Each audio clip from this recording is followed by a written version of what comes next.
So yesterday, Jamal Murray recorded a new career high of 48 points in the Denver Nuggets home win against the Boston Celtics, 115-108. However, that's just the beginning of this story, as with the game already decided in the closing seconds, the clock running down, and the home crowd cheering for Jamal Murray to reach that 50-point milestone, this happened. Oh, he did shoot. He did. Yes, he did. Oh, Celtics will remember that. He launched up a three that missed, but still, it did strike a nerve with both Marcus Smart and Kyrie Irving for the Boston Celtics, as Kyrie Irving then launched the ball into the crowd in disgust at Jamal Murray. And that is because a lot of players feel that there's an unwritten rule in the NBA that states when the game is already decided and the winning team has the ball in the closing seconds, the proper thing for them to do is just to dribble out the clock. Do not attempt another shot. It's supposed to be a sign of respect for the losing team. And after the game, Kyrie Irving did admit that he felt disrespected by Jamal Murray shooting the ball when the game was already decided in an attempt to reach that 50-point milestone, and said that it was because of that he wasn't going to let Jamal Murray get the game ball like most players would like to have after they set a new career high or have an historic night. That three in the last second, that bother you at all? I mean, what kind of competitor wouldn't it bother? You know what I'm saying? So, like, I understand if we fouled him going to the free throw line. I don't want to make a big deal out of it. Obviously, I was pissed off at the game, but it's time to decompress and move on. Congratulations to him having 48 points. You know, he did it in a great fashion against us. You know, our defense has to be better, especially against a player like that, mid-pick and roll.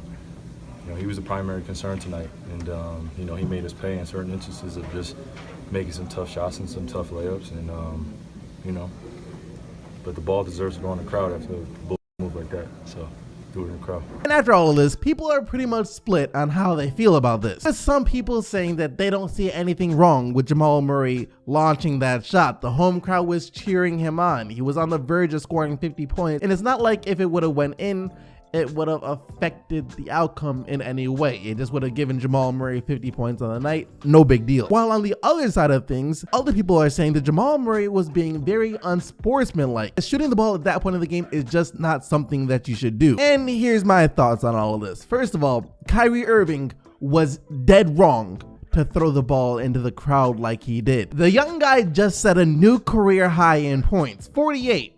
Why not let him enjoy it a little bit? Like I said, typically players would like to keep the ball from that game as sort of a keepsake, so years down the line, they can tell their grandkids, look, this was the ball in the game that we used when I scored my first 50 points, something along those lines. So for Kyrie Irving to rob Jamal Murray of this because he was in his feelings, he was dead wrong for that. I also want to point out that we as fans might have a little bit of a bias towards players like Kyrie Irving, not just Kyrie Irving, but the more likable players in the NBA. Because Kyrie Irving does this and it doesn't receive that much backlash. However, you can bet everything that you own if LeBron James, Stephen Curry, Kevin Durant, or God forbid if Draymond Green chucked the game ball into the crowd like that, there would have been all types of backlash. While Kyrie Irving, because he's so widely liked amongst the media and the fan base, kind of goes under the radar when he does it. We just kind of look the other way. And overall, all in all, I don't think Jamal Murray shooting the ball was that big of a deal at all. Like I said, it was a home game. The crowd was cheering, chanting for him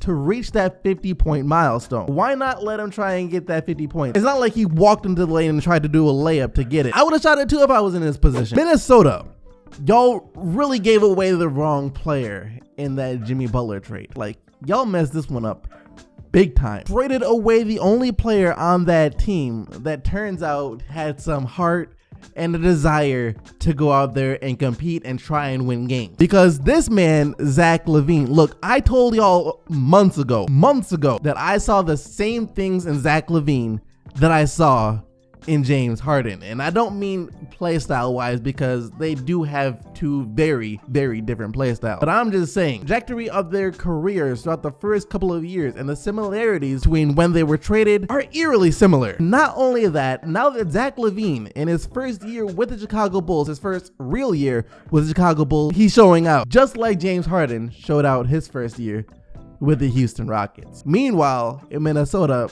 they're still stuck with Karl Anthony Towns and Andrew Wiggins. Wolves fans, I'm truly sorry, but watching Zach LaVine this year should make y'all sick to your stomachs. And then you watch Zach LaVine and turn around and have to watch Andrew Wiggins and Karl Anthony Towns. That should make you even sicker. And once Lauri Markkanen comes back, you should be even sicker. And then you remember the fact that Jimmy Butler doesn't even want to be there anymore, and you dang near got Ebola. That's about how sick you are. Yesterday, Zach LaVine went out for 41 points in the Chicago Bulls overtime win over the New York Knicks. And after the game, he said exactly what any player that wants to win games would say. I was doing what I gotta do to get us the lead. I tried to get to the cup, go to the free throw line. At the end of the day, I'm going to do what I gotta do to help us get a win. If you've watched any Chicago Bulls game so far this year, one thing has been clearly apparent to you, and that's the fact that Zach LaVine hates losing. He doesn't look at the sorry, pitiful roster around him and think, dang, well, you know, this game's over before I started. Why even bother trying to get wins? He's out there trying to bring that team victory. And when he doesn't, he gets visibly frustrated. I specifically remember one time right after Zach LaVine came out, and then Cameron Payne did something really stupid, and Zach LaVine on the bench looked like he was ready to choke Cameron Payne out. Man plays with a lot of emotion, and tell me one time